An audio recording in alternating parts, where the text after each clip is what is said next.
سات خوش قسمت ترین بہادر مسلمان کا واقعہ جو پہلے ڈاکو تھے۔ امام المجاہدین ابن الناس الدمشقی رحمۃ اللہ علیہ لکھتے ہیں، سیدنا حسن بصری رحمۃ اللہ علیہ کے زمانے میں اہل بغداد سات ڈاکوؤں کی وجہ سے سخت تکلیف میں مبتلا تھے۔ خلیفہ وقت نے ان ڈاکوؤں کو پکڑنے کی بہت کوشش کی مگر وہ ان پر قابو نہ پا سکا۔ اسی زمانے میں ایک دن سیدنا حسن بصری رحمۃ اللہ علیہ اندھیرے میں مسجد تشریف لے جا رہے تھے کہ راستے میں آپ نے سات آدمیوں کو دیکھا۔ ان میں سے 6 نے تو تلوار ہاتھوں میں لے رکھی تھی اور وہ دیواروں کے ساتھ کھڑے تھے، جبکہ ساتوں آدمی راستے میں اپنے پاؤں کو پکڑے بیٹھا تھا۔ سیدنا حسن بصری رحمۃ اللہ علیہ نے فرمایا، تم لوگ اسلحہ لے کر کہاں جا رہے ہو؟ زمین پر بیٹھے ہوئے شخص نے کہا، اے ابو سعید، میں فلاں ڈاکو ہوں اور یہ میرے ساتھی ہے۔ خلیفہ وقت اور بصرہ کے لوگوں کو ہمیں پکڑنے کی کوشش کرتے ہوئے آج پورے 10 سال ہو چکے ہیں مگر وہ ہم پر ہاتھ نہیں ڈال سکے۔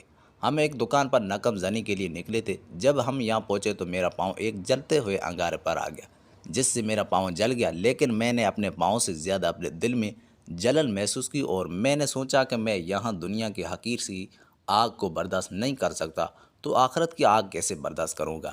اے ابو سعید، میں آپ کو گواہ بنا کر اعلان کرتا ہوں کہ میں نے آج سے سچے دل سے توبہ کر لی ہے اور میں آئندہ وہ کام نہیں کروں گا جو میں اب تک کرتا رہا ہوں۔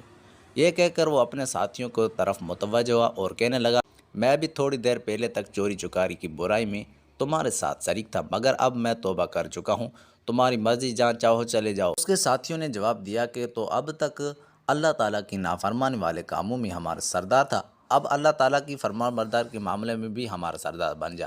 ہم بھی سچے دل سے توبہ کر رہے ہیں کہ آئندہ ان برائیوں میں نہیں پڑیں گے جن میں اب تک مبتلا تھے۔ ان کے سردار نے کہا، اگر تم اپنے بات میں سچے ہو تو پھر مجھے بصرہ کی جامع مسجد لے چلو تاکہ ہم امیر بصرہ کے ساتھ فجر کی نماز ادا کریں گے۔ نماز کے بعد میں کھڑا ہو جاؤں گا اور کہوں گا، اے امیر شہر، میں فلاں ڈاکو ہوں اور یہ میرے ساتھی ہے۔ آپ لوگ 10 سال سے ہماری تلاش میں تھے مگر آپ کو کامیاب نہ ملی، اب ہم توبہ کر لیے اور اللہ تعالیٰ کی رضا کے لیے برائی کو چھوڑ دیا۔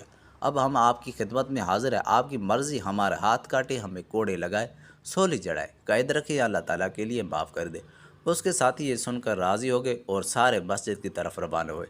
نماز کے بعد ان کے سردار نے کھڑے ہو کر وہی اعلان کیا جس کا اس نے اپنے ساتھیوں سے تذکرہ کیا تھا۔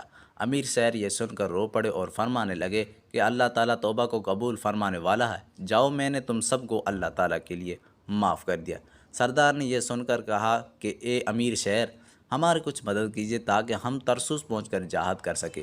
امیر شہر نے ان میں سے ہر ایک کو گھوڑا، مکمل اسلحہ اور 50 دینار دیے اور انہیں رخصت کر دیا۔ یہ ساتویں ترسوس پہنچ کر 2 مہینے تک وہاں رہے۔ اس دوران خبر آ گئی کہ روم کے عیسائیوں نے مملکت اسلام پر حملہ کے لیے لشکر بھیج دیا ہے۔ اس لشکر میں 2 بڑے صلیبی ہیں، ہر صلیبی کے ساتھ 10,000 جنگجو ہیں اور یہ لشکر ترسوس کے قریب پہنچ چکا ہے۔ مسلمانوں کا لشکر بھی دفاع کے لیے اپنے امیر کی سرکردگی میں روانہ ہوا اور یہ سارے حضرات بھی لڑائی کے لیے نکل کھڑے ہوئے۔ جب دونوں لشکر آمنے سامنے صف آور ہو گئے تو یہ ساتوں آدمی ایک دوسرے سے کہنے لگے، ہم جب اللہ تعالیٰ کے نافرمان تھے اور چوری کرتے تھے اس وقت ہم کسی کی مدد کی محتاج نہیں ہوئے، تو کیا اللہ تعالیٰ کی فرمان برداری والے عمل جہاد میں ہم لوگوں کے سہارے لڑیں گے؟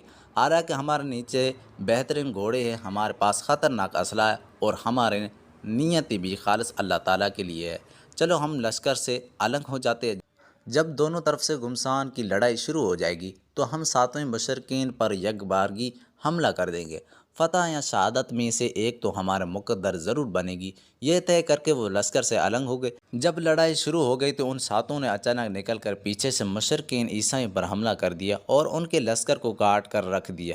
جب یہ شکست خوردہ لشکر واپس بادشاہ روم کے سامنے پہنچا تو اس نے کارگزاری سن کر پوچھا کہ پیچھے سے کس نے تم پر حملہ کیا تھا؟ لشکر والوں نے کہا، وہ 7 آدمی تھے جنہوں نے ہمارے لشکر کے صفوں کو توڑ دیا جس سے ہمیں شکست ہوئی۔ رومی بادشاہ نے ایک اور سلیب نکالی اور اپنے ایک جرنیل کو دے کر کہنے لگا کہ یہ تیرے پاس 3 صلیبی ہے اور 30,000 کا پیادہ اور گھڑ سوار لشکر لے جاؤ اور ترسوس پر لشکر کشی کرو۔ جب یہ لشکر روانہ ہوا تو اس کی اطلاع ترسوس میں پہنچ گئی۔ مسلمان کا لشکر بھی مقابلے کے لیے نکل کھڑا ہوا۔ یہ ساتویں جانباز بھی نکلے اور انہوں نے آپس میں مشورہ کر کے پہلے جیسے حکمت عملی طے کی۔ چنانچہ جب دونوں لشکروں میں گمسمان کی لڑائی شروع ہو گئی تو ان ساتوں نے پیچھے سے حملہ کر کے عیسائیوں کے لشکر کو تربتر کر دیا۔ عیسائیوں کا لشکر شکست کھا گیا اور اس کے بچے کچے سپاہی جان بچا کر بھاگ کھڑے ہوئے۔ بادشاہ روم نے جب ان سے کارگزاری سنی تو وہ گالیاں بکنے لگا اور کہنے لگا، تمہیں 1000 کا مسلح لشکر جیسے ہم نے اپنے ملکوں کا سرمایہ کھلا کر پلا اور ہر طرح کی سہولتیں انہیں دی۔ 7 آدمیوں نے اس لشکر کو کاٹ ڈالا۔ بادشاہ نے اس جنرل کو معزول کر کے ایک اور جنرل کو بلوایا اور اسے 4 سلیبی اور 40,000 کا لشکر جرار دیا اور اسے کہا کہ جاؤ ترسوس پر چڑھائی کرو، اگر تم فتح یاب ہو جاؤ تو شہر میں داخل ہو کر تمام مردوں کو قتل کر دینا اور وہاں کے عورتوں اور بچوں کو قید بنا لے کر آنا۔ اگر شہر فتح نہ کر سکو تو کوشش کرنا کہ ان 7 آدمیوں کو سر کاٹ کر لے آنا جنہوں نے میرے 2 لشکر کو شکست دی ہے، اور اگر تم نے انہیں قید بنا لیا تو پھر انہیں لے کر میرے پاس آ جانا۔ یہ جنرل جب ترسوس کے قریب پہنچا تو اس نے ایک سلیب کے ساتھ 10,000 آدمی پہاڑوں میں چھپا دیے اور خود وہاں سے کچھ آگے جا کر رک گیا۔ مسلمان حسب سابق مقابلے کے لیے نکلے اور 7 جان باز اپنے سابقہ حکمت عملی کے ساتھ میدان سے ہٹ کر پیچھے پہنچ گئے۔ جب لڑائی شروع ہوئی انہوں نے پیچھے سے حملہ کر دیا اور دشمن کو کافی نقصان پہنچایا، مگر اچانک ان 7 کے پیچھے سے 10,000 کا چھپا ہوا لشکر نکل آیا۔ اس طرح یہ 7 جان باز گھیرے میں آ گئے اور بالآخر قید کر لیے گئے۔ رومی لشکر جب واپس پہنچا، جنرل نے بادشاہ کے دربار میں پہنچ کر سجدہ کیا اور کہا کہ میں آپ کے پاس ان 7 کو پکڑ کر لے آیا ہوں۔ بادشاہ نے اپنے مصاحبین سے مشورہ کیا کہ میں ان 7 کو کس طرح سے قتل کروں۔ ان میں سے ایک نے کہا کہ انہیں درمیان سے کاٹ کر درختوں پر لٹکا دی جائے، ایک نے کہا کہ ان کی گردنیں کاٹ دیجیے، مگر بعد عقل مند جرنیلوں نے مشورہ دیا کہ انہیں قتل نہ کیا جائے بلکہ انہیں مال و دولت دے کر اپنا مذہب بنایا جائے، تاکہ جس طرح انہوں نے اپنے بہادری سے ہمیں ذلیل کیا اس طرح عیسائی ہو کر یہ اپنے بہادری سے ہمیں عزت بخشے۔ بادشاہ نے اس مشورے کو نہایت پسندگی سے منظور کر لیا اور اس نے ان 7 کو امیر کو بلا کر پوچھا، کیا یہ 6 آدمی تیرے ساتھی ہیں؟ انہوں نے کہا ہاں۔ بادشاہ نے کہا کہ میری کئی بیٹیاں ہیں، اگر تم ہمارا دین اختیار کر لے تو میں اپنی ایک بیٹی سے تیری شادی کروں گا اور تجھے مال و دولت کی بھرے ہوئے 100 اونٹ اور 100 باغات دوں گا۔ یہ سن کر وہ امیر رونے لگا اور کہنے لگا، مجھے نہ تیری بیٹی کی ضرورت ہے اور نہ مال کی، میں ان چیزوں کی وجہ سے ہرگز اسلام کو نہیں چھوڑ سکتا۔ بادشاہ نے اسے الگ ایک کونے میں بٹھا کر باقی 6 کو ایک ایک کر کے بلایا اور ہر کسی کے سامنے اپنی پیشکش دہرائی، مگر ان میں سے ہر ایک نے ایک ہی جواب دیا کہ ہم اسلام کو چھوڑنے کا تصور بھی نہیں کر سکتے۔ بادشاہ نے اپنے جنرلوں کو بتایا کہ ہمارا تدابیر ناکام ہو چکی ہے، اب انہیں گمراہ کرنے کا کیا تدابیر اختیار کی جائے۔ ایک جنرل نے کہا، آپ ایک ہی دیگ میں تیل ڈال کر اس کے نیچے آگ جلا دیجیے، جب تیل کھلے تو ان میں سے ایک کو اس میں اوندے منہ کمر تک ڈال دیجیے۔ ممکن ہے 1-2 کے مرنے کے بعد باقی کے دلوں میں اس دہشت ناک طریقے سے آنے والی موت کا خوف سوار ہو جائے اور وہ اسلام کو چھوڑ دیں۔ چنانچہ دیگ میں تیل بھر کر نیچے آگ جلا دی گئی۔ بادشاہ نے ان 7 کو بلا کر ایک صف میں بٹھا دیا۔ ان کے امیر نے جب نظر اٹھائی تو اسے اوپر چھت پر 7 حسین لڑکیاں نظر آئیں جنہوں نے زرد رنگ کا خوبصورت لباس پہن رکھا تھا اور ان میں سے ہر ایک کے ہاتھ میں ایک سبز رومال تھا۔ امیر نے دل میں سوچا کہ اس ملعون بادشاہ نے ہمیں بد دین کرنے کے لیے انتظام کیا ہے اور اوپر اپنی بیٹیاں بٹھا دی اور نیچے یہ عذاب جلا دیا ہے، تاکہ ہم اسے کھولتے دیگ میں ڈر کر لڑکیوں کے حسن سے مرعوب ہو کر دیگ میں مرنے کے بجائے لڑکیوں کو پانا پسند کرے اور اپنا دین چھوڑ دے۔ امیر نے دل میں دعا کی کہ میرے ساتھیوں کی نظر ان لڑکیوں پر نہ پڑے تاکہ وہ گمراہ نہ ہو جائے۔ دیگ میں تیل جوش کھانے لگا۔ بادشاہ کے حکم سے 2 جنرل کود کر آگے بڑھے اور انہوں نے ان 7 میں سے ایک کو اٹھا کر دیگ میں الٹا دیا۔ وہ شخص آخری وقت تک پکار کر کہنے لگا، میرے دوستو، تم پر سلامتی ہو، تم گھبرانا نہیں، یہ تھوڑی دیر کی تکلیف ہے جو کہ جہنم کا عذاب دائمی ہے۔ میں گواہی دیتا ہوں کہ اللہ تعالیٰ کے سوا کوئی معبود نہیں، اور میں گواہی دیتا ہوں کہ محمد صلی اللہ علیہ وسلم اللہ تعالیٰ کے رسول ہے۔ جنرلوں نے اسے کمر تک تیل میں ڈال دیا۔ اس کا یہ آدھا حصہ جل گیا۔ اوپر بیٹھے ہوئے 7 لڑکیوں میں سے ایک اڑتی ہوئی آئی اور دیگ میں داخل ہو گئی۔ اس نے سبز رومال میں کچھ ڈالا اور آسمان کی طرف اڑ گئی۔ امیر نے جب یہ دیکھا تو دل میں کہنے لگا کہ یہ لڑکیاں تو حوریں ہیں، بادشاہ کی بیٹیاں نہیں۔ عیسائیوں نے اسے جلے ہوئے شخص کو دیگ سے نکال کر ان باقی 6 کے سامنے ڈال دیا۔ بادشاہ نے کہا، اگر تم نے اپنا دین چھوڑ کر عیسائیت قبول نہیں کی تو تم سب کو بھی اسی طرح قتل کر دوں گا، اور اگر تم نے میری بات مان لی تو پھر تمہارے لیے ہر طرح کا اعزاز و اکرام ہوگا۔ وہ کہنے لگا، تو ہمیں جلا کر مار یا تلوار سے کاٹ، ہم اپنے دین کو نہیں چھوڑیں گے۔ بادشاہ نے ایک ایک کر کے باقی 6 میں سے 5 کو اسی دیگ میں جلا کر شہید کیا اور ہر ایک کے ساتھ ایک ایک لڑکی دیگ میں داخل ہو کر سبز رومال میں کچھ ڈال کر آسمان پر جاتی رہی۔ اب صرف ایک لڑکی باقی تھی۔ اچانک وزیر آگے بڑھا اور بادشاہ سے کہنے لگا کہ یہ شخص مجھے دیجیے۔ بادشاہ نے پوچھا، تم اس کے ساتھ کیا کرو گے؟ وزیر نے کہا میں اسے اپنے گھر لے جاؤں گا اور اپنے اس لڑکی کو اس کی خادمہ بناؤں گا جس سے آپ نکاح کرنا چاہتے تھے، مگر میں نے آپ کی زیادہ بیویوں کی وجہ سے انکار کر دیا تھا۔ ممکن ہے وہ اس کے دل کو مول لے، اپنا دین چھوڑ کر عیسائی ہو جائے، تب میں اپنی لڑکی سے اس کی شادی کر دوں گا اور اپنے مال میں سے حقدار بنا دوں گا۔ بادشاہ نے کہا لے جاؤ، میں نے یہ شخص تمہیں دے دیا۔ جب یہ واقعہ ہوا تو چھت پر بیٹھی ہوئی حور اٹھ کر کھڑی ہوئی اور خالی ہاتھ آسمان کی طرف پرواز کر گئی۔ یہ دیکھ کر امیر کہنے لگا یہ میری بدقسمتی کی وجہ سے ہوا۔ بادشاہ نے اسے کہا تم میرے اس وزیر کے ساتھ چلے جاؤ۔ امیر نے کہا میں صرف اس شرط پر اس کے ساتھ جاؤں گا کہ میں اس کے گھر میں مسجد بناؤں گا جہاں بلند آواز سے 5 وقت اذان دوں گا، شراب نہیں پیوں گا اور خنزیر نہیں کھاؤں گا۔ بادشاہ نے وزیر سے پوچھا کہ کیا خیال ہے؟ وزیر نے کہا اس کی ساری شرطیں منظور ہے۔ اب وہ مسلمان قیدی وزیر کے گھر آ گیا۔ وہ داخل ہوتے ہی مسجد بنانے میں لگ گیا۔ وزیر نے اپنی بیٹی سے کہا میں نے عربوں میں اس سے زیادہ بہادر اور خوبصورت کوئی اور شخص نہیں دیکھا۔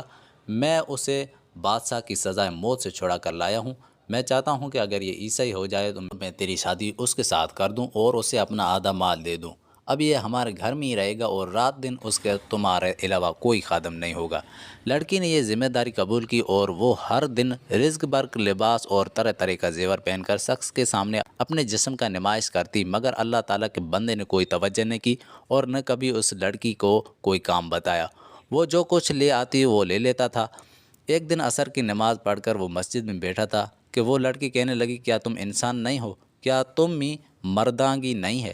تم اپنا دین چھوڑ کر عیسائی ہو جاؤ، میرا باپ ہم دونوں کی شادی کر دے گا اور تجھے مالا مال کر دے گا۔ امیر نے کہا ہلاک ہو جاؤ، تو نے تو میری نماز خراب کر دی، مجھے نہ تیری ضرورت ہے اور نہ تیرے مال کی۔ وزیر نے تو لڑکی کو اس مرد مومن کے پیچھے اسی لیے لگایا تھا کہ وہ اس کے دل کو مولے اور اس کے دل میں اپنی محبت ڈال دے۔ لڑکی تو یہ نہیں کر سکی، البتہ اس مرد مومن کے شان طوفان نے لڑکی کے دل کو مول لیا اور وہ خود اس کی محبت میں گرفتار ہو گئی اور کہنے لگی کہ کیا تم مجھ سے شادی نہیں کرو گے؟ امیر نے کہا نہیں۔ لڑکی نے کہا کیوں؟ تم ناپاک کافر ہو۔ امیر نے برجستہ جواب دیا۔ لڑکی کہنے لگی اگر آپ اپنا دین نہیں چھوڑتے تو پھر میں اپنا دین چھوڑ دیتی ہوں، آپ مجھے مسلمان کیجئے تاکہ میں آپ سے شادی کر سکوں۔ امیر نے کہا اے لڑکی، یہ کافروں کا ملک ہے، یہاں میں تجھ سے شادی نہیں کر سکتا۔ ہاں اگر اللہ تعالیٰ نے توفیق دی ہم یہاں سے بھاگ کر مسلمان کے ملک پہنچ گئے تو میں ضرور تجھ سے شادی کروں گا اور تیرے ہوتے ہوئے دوسری شادی نہیں کروں گا اور نہ بندی رکھوں گا۔ لڑکی نے کہا اگر ایسا ہے تو پھر 10 دن بعد عیسائیوں کا تہوار ہے، اس میں بادشاہ سمیت سب لوگ باہر نکلتے ہیں، البتہ بیمار لوگ گھروں میں رہ جاتے ہیں۔ جب تہوار میں 2 دن رہ جائیں گے تو میں بیمار بن جاؤں گی، چنانچہ میرا باپ مجھے تیرے پاس چھوڑ جائے گا، تب ہم دونوں بھاگ نکلیں گے۔ تہوار سے 2 دن پہلے وہ لڑکی بیمار بن گئی۔ تہوار کے دن وزیر نے پوچھا کہ بیٹی تم ہمارے ساتھ نہیں جاؤ گی؟ اس نے کہا نہیں، میں بیمار ہوں۔ وزیر نے کہا کوئی بات نہیں، اب تم دونوں اس گھر میں بالکل تنہا رہ جاؤ گے، اگر یہ تمہارے ساتھ حرام فعل کرنا چاہے تو تم مت روکنا، ممکن ہے اس طرح سے یہ اپنا دین چھوڑ کر عیسائی ہو جائے، تب تم دونوں کی شادی کر دی جائے گی۔ لڑکی نے کہا ابا حضور میں اس کے لیے حاضر ہوں، البتہ آپ 2 گھوڑے چھوڑ جائیں، ممکن ہے کہ اگر میں اسے بدلنے میں کامیاب ہو گئی تو میں اسے لے کر آپ کے پاس تہوار کے ساتھ دونوں میں کسی نہ کسی دن پہنچ جاؤں گی۔ تہوار کے دن دوپہر کے وقت لڑکی نے کہا وہ لوگ تہوار کی جگہ پہنچ چکے ہوں گے، اب شہر میں کوئی نہیں ہوگا، کیا تم نے مسلمانوں کا ملک کا راستہ جانتے ہو؟ امیر نے کہا ہاں مجھے راستہ معلوم ہے۔ لڑکی نے اسلحہ نکالا اور کافی سارے ہیرے جواہرات بھی لے لیے اور خود مردوں کا لباس اور اسلحہ پہن لیا۔ امیر نے بھی اسلحہ زیب تن کیا اور وہ دونوں ترسوس کی طرف بڑھے۔ یہاں سے ترسوس کا فاصلہ 30 منزل کا تھا۔ سفر میں انہیں دوسرا دن تھا اور انہوں نے بھی صرف 3 منزلیں طے کی تھی تو انہوں نے دور سے غبار اٹھتا ہوا دیکھا۔ امیر نے لڑکی سے کہا تمہاری نظر زیادہ تیز ہے، دیکھو یہ غبار کیسا؟ وہ کہنے لگی مجھے 6 گھوڑ سوار نظر آ رہے، ان کے نیچے اعلیٰ قسم کے گھوڑے ہیں۔ تھوڑی دیر میں وہ 6 گھوڑ سوار ان دونوں کے پاس پہنچ گئے۔ جب امیر نے انہیں دیکھا تو حیران رہ گیا، یہ اس کے وہ 6 شہید تھے جنہیں بادشاہ نے جلا کر شہید کیا تھا۔ اس نے انہوں نے اسے پہچانا۔ امیر نے انہیں کہا تمہیں تو بادشاہ نے شہید کر دیا تھا۔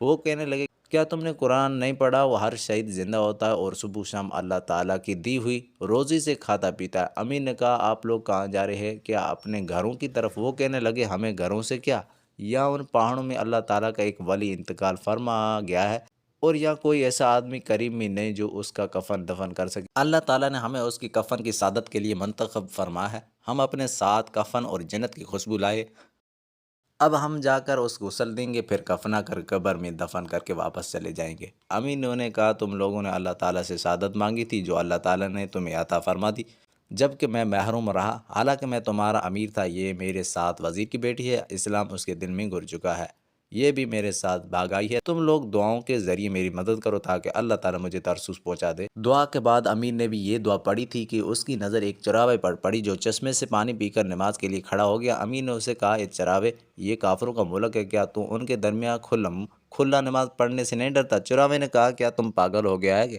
اس علاقے میں کافروں کا کیا کام؟ امیر نے کہا کیا تم ملک روم میں نہیں ہے؟ چراوے نے کہا سامنے دیکھو، کیا تمہیں ترسوس کی دیوار نظر آ رہی ہے؟ امیر نے دیکھا تو واقعی اس نے خود کو ترسوس کے قریب پایا۔ وہاں پہنچتے اس لڑکی کو اسلام کی تلقین کی، لڑکی نے اس چشمے پر غسل کیا اور وہ دونوں شہر میں داخل ہو گئے جہاں مسلمانوں نے ان کا استقبال کیا۔ وہاں ان دونوں کی شادی اور اللہ تعالیٰ نے انہیں 7 بیٹے عطا فرمائے۔